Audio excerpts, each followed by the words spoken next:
Welcome to Straight Shot Politics.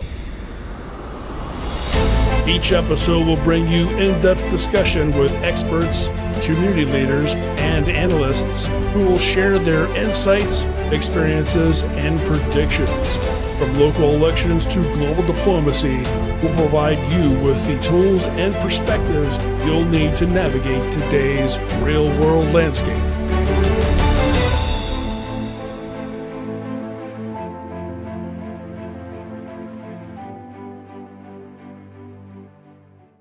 Welcome to Straight Shot Politics. This is Lisa Chafee. Joining us for episode 2 is Meredith Freedhoff, chairwoman for the Franklin County, Ohio Republican Party, and vice chair Andrew Havas.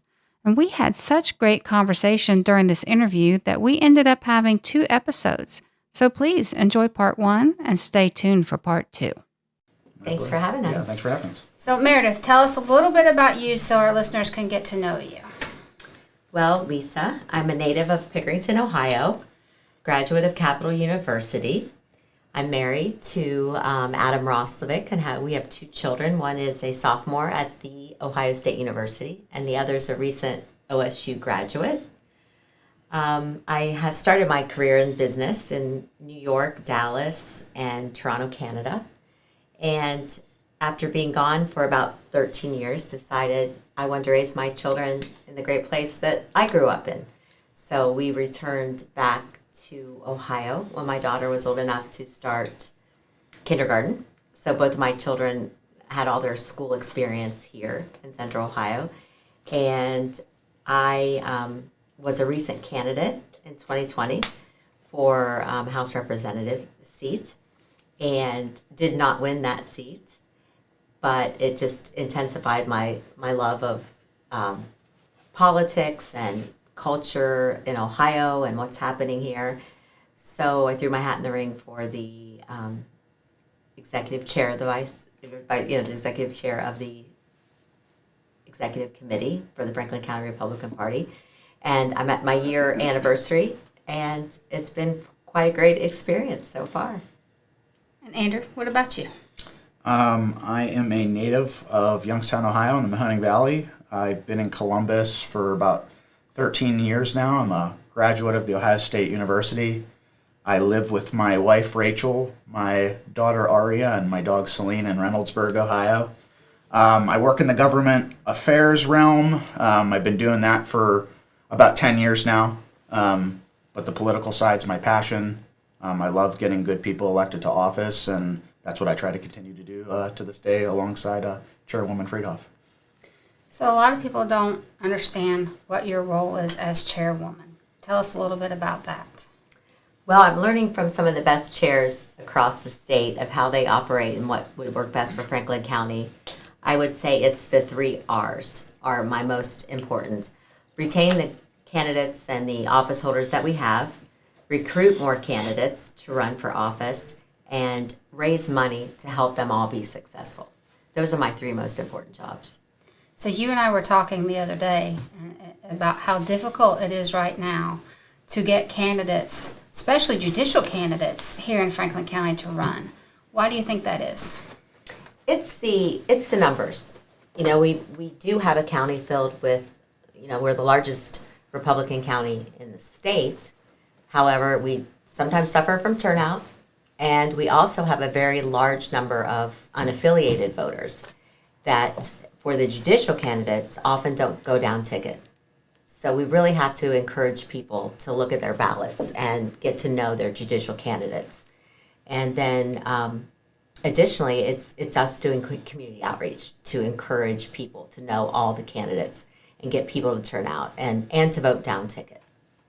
So full disclosure for our listeners, I am a Central Committee member, Columbus Ward 75, a little over a year now. It's been an interesting experience.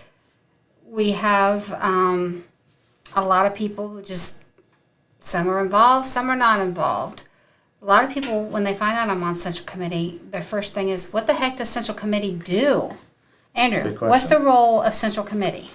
Well, I think traditionally and historically it would be, you have your own little precinct or ward area, and you kind of carry the flag for the party there, and you're supposed to be active, whatever it be, finding yard sign locations, being involved in voter registration, campaigning for your local candidates in that municipality. Really, I think it's just, like I said, sort of carrying some of the weight from the leadership of the party and just being involved as much as you can. And, you know, we have ups and downs, and we have some people that are more involved than others, but, you know, our expectation is that if you hold a central committee seat, that we would like to see some level of activity, you know, or else it's like, why are you kind of holding the seat? You know, you're there to be active and help Republicans in the county. That's one thing I'm most proud of, Andrew and I joining together at the same time, a year in advance. We're very active to fill vacant seats and very active in putting together an executive committee that's valuable. And I look for time, talent, or treasure. And you can't have everyone have all three. I have time to volunteer, right. and I could provide CPA services, or I can donate. But if you meet one of those three criteria, to me, you're a valuable member. And you know your ward better than anybody else. You live there, you work there, and your family goes to school there. So I really rely on Central Committee members to tell me what's going on in their neighborhood. So this year in Ohio, since January, Ohio has been in the national news because of what's happening at the State House here in Columbus. Right. We had the coup, so to speak, with regards to the Speaker of the House position. Then we had the August 8th special election, which, for those people who don't know, we were attempting to change our state constitution. We wanted to raise the level from being a simple majority to change our constitution to 60%. Unfortunately, it failed. Let's talk about that. Let's unpack it. Why do you think it failed? So I think that's a big issue, and there's a lot to unpack there. But what I would say is everything in its totality that you mentioned, from the Speaker of the House's race to issue one, is that you will see the other side. They speak with one voice, and they're always in unison. They seem to always be on the same page when it comes to pivotal issues or ballot initiatives like issue one. In Ohio, I think we've had it pretty good for a long time as Republicans. Now, granted, I think Republicans have done a good job governing the state, which is why people continue to elect all Republicans, especially the statewide level. I think people are generally happy with their way of life in Ohio. But some complex issues for Republicans internally that we need to figure out, and how we can be on the same page, because when we're fighting each other, I think Democrats see an opportunity, and they're able to gain a lot of ground in places where they otherwise couldn't before. So for us, I think we need to figure out a way to stop fighting each other and get on the same page and focus on the issues that are important to us, and figure out a way to, kind of push things forward in Ohio against the Democrats. That's all.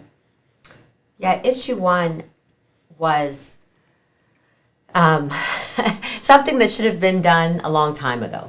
We're one of the last remaining states. There's just a dozen. Right. That have the ability to change the Constitution at a 50+1. And I think it's easy to confuse or change the mind of half the people some of the time, but that threshold would have allowed us to make sure that any initiatives that go through Ohio, the mass majority of Ohioans agree on, to put in a document that can't be changed. The Constitution is not an immovable document. And now we see the left coming in, and this is a far progressive groups from other states that want to bring their state values to ours. And they realize they can't get it through our legislation because our legislation is mostly conservative. And so they go around it and get it in the Constitution, hence the casino situation that happened before. So that for issue one was the reason it was on the ballot. The reason why it failed, and this is where you hear the out-of-state money. It's very different to defend your state with out-of-state money or drive an issue to your state with out-of-state money. All of the money that funded the yes on issue one camp, they were the drivers. They were bringing that to Ohio. There are other states and other groups that have Ohio as a target for their values. And the money that we got was in protection, defense. We were on defense. Right. So we needed money to fight that. And I guess we underestimated the surge of the dollars that came in. And there were 3 weeks of advertising the other side before we even got like our feet under us and said, this is serious. It was all about timing. It was all about money. It was all about messaging. Some people made it all about abortion. And it's really not about that single issue. It's about, gun control, minimum wage. There's so many issues that we are going to see, issues we can't even imagine now. Look, 10 years ago, we wouldn't imagine the issues we're facing now. Redistricting is a very big one that I think as, I think it was, 2015, we had something that was on the ballot that voters accepted. And now they want to go back to the ballot because I think that the other side sees blood in the water after issue 1. And when we tried to push forward a complex message, which is what I think we were kind of pigeonholed into doing with issue 1, the other side did a very good job of just making it about one word. So, okay, they were completely in unison. They made it about one word. We were caught explaining what the issue was. And, if you talk to any politicos that have been involved in politics for years, they say if you're explaining, you're losing.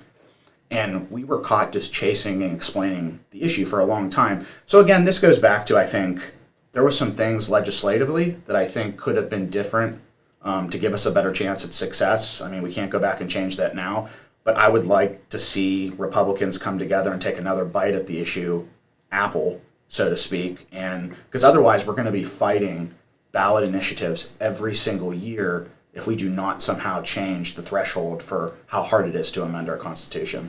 That's absolutely correct. And look at now already November.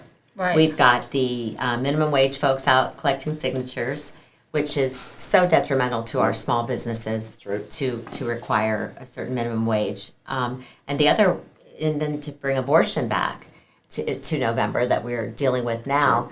I say bring it because the majority of Ohioans, I think the latest study I read was 79% do not believe in late-term abortions. So I think once we get the messaging out of what is really on the ballot in November, Ohioans will say, hey, I'm not for that. Well, so let's talk about that. So that initiative, the left, again, they're very smart. They don't use the word woman. They use the word individual. And they don't say abortion, it's reproductive rights. So it will allow for, and I've talked to quite a few attorneys, and even though it doesn't specifically say this, it could be interpreted as, with abortions, a 10-year-old girl could be raped, and the man that rapes her and gets her pregnant without parental consent can just take that child to an abortion clinic, and she can get an abortion, and there's nothing that anybody can do about it. Right. A 14-year-old boy could say, hey, it's my reproductive right to remove my penis because I want to be a woman. A woman can say, work as a prostitute and say, it's my reproductive right to sell my body for sex. Of course, that's a whole other different topic. But yes, it is. Yeah, but these are the things that people don't really understand, that it's not just a singular issue about abortion. And again, the leftists picked that one word. That's what it's about. And that's what scares me about this initiative, aside from the fact that it will, if passed, enshrine it into the Constitution. And once it's there, it's near impossible to get out. So I think if there's a lesson we can heed from the loss on issue 1 is that this is actually an opportunity to learn from that if we can, they have this amorphous language that you're talking about where it's very open-ended and can be interpreted many ways. If we force them now to explain the complexities of this issue, I think we have a better chance at success. But again, that assumes that our side's going to be on the same page about things with the messaging, who's leading it. Like, we don't need 3-4 groups leading the charge on an issue. Why are we not coming together and just saying, hey, this is the group that's leading it, this is who's calling the shots, and let's get behind that group so that we're simplifying things and can focus on what we need to focus on. But is that going to happen? I don't know. We're not calling the shots on that. It remains, we're doing our part here in Franklin County. That's our job. But yeah. We do have some pull a little bit in the messaging, and we're talking to the groups that are leading it now, and in that it has to be simple and understandable, and we all have to be on the same page. Agreed. I'm unapologetically pro-life. However, I understand that not everyone else is. Right. And we need to come to a place of agreement and education, and hopefully people understanding what that vague language really means, because that's purposefully done. Right. Right. You keep it as vague as possible, and you can just go anywhere with it. And as for the thing you mentioned, we've got groups here in Ohio that are helping us with this too. A child to make a decision that affects the rest of their life is absurd. And I think the majority of people are starting to understand that. And we see the hideous effects of kids that then change their mind back, and that what they're going through. If you're an adult, have at it. Right. I think it's the children. I just look at my own personal experiences with my daughter. She babysat all through high school. And at one point she had 4 children under the age of 10, and she was bitten. She was, just abused for hours a day. And she came home every night. I'm never having children. I'm never having children. I'm never having children.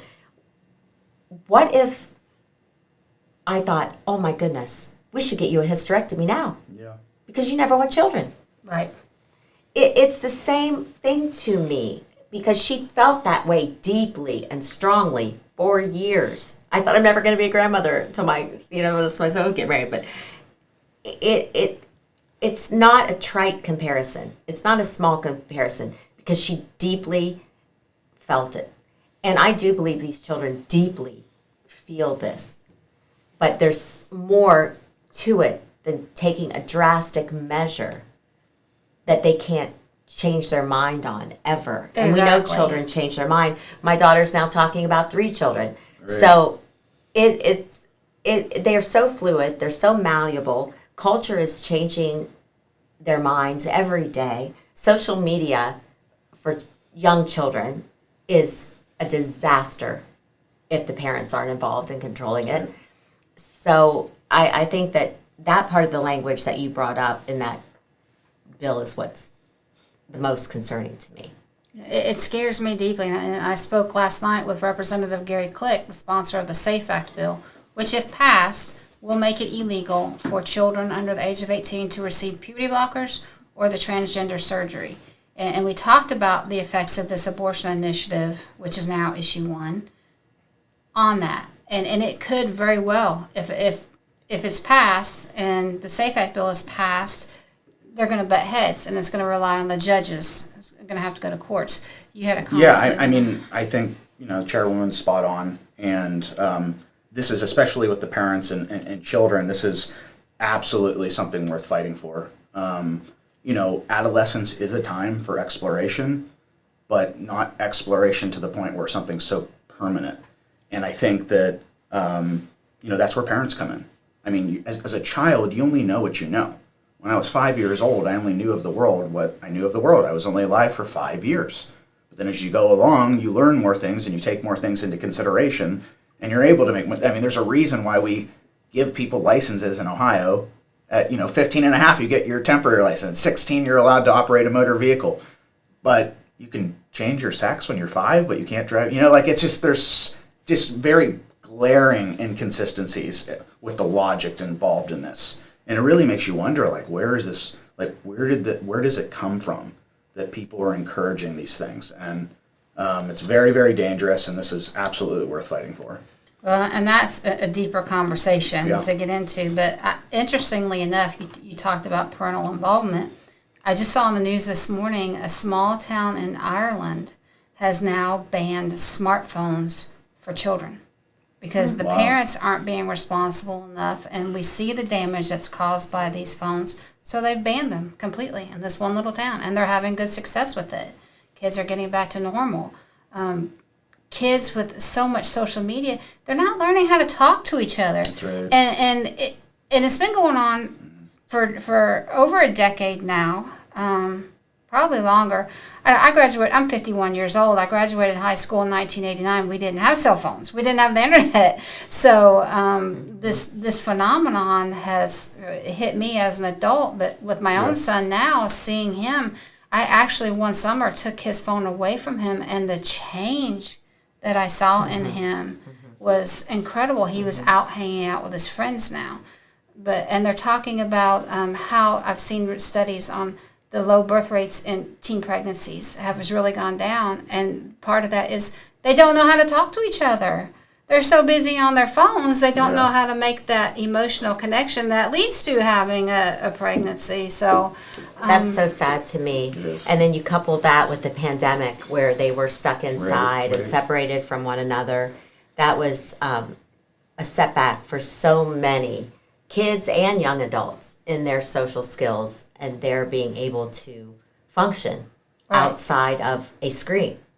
And you see that in, their education is delayed and they're not as active as they used to be. You look at child obesity studies and they're through the roof. And they have a phone in their hand, 24/7.